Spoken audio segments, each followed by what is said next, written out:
अस्सलामु अलैकुम मेरे सारे भरावां नूं दोस्तां नूं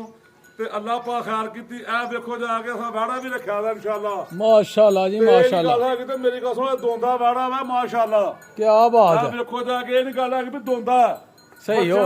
ते सील साऊ ते सील साऊ भावें जफियां पाई फिरो भावें जिस तरह मर्जी करो कुर्बानी वास्ते फुल रेडी ते कुर्बानी वास्ते फुल रेडी है ते इंशाअल्लाह ਇਹ ਮੇਰੀ ਗੱਲ ਸੁਣ ਈਦ ਦੇ ਦੁਆਲੇ ਵੇਚਣਾ ਮੈਂ माशाल्लाह जी माशाल्लाह चेक करो जी बच्चे दा हुसन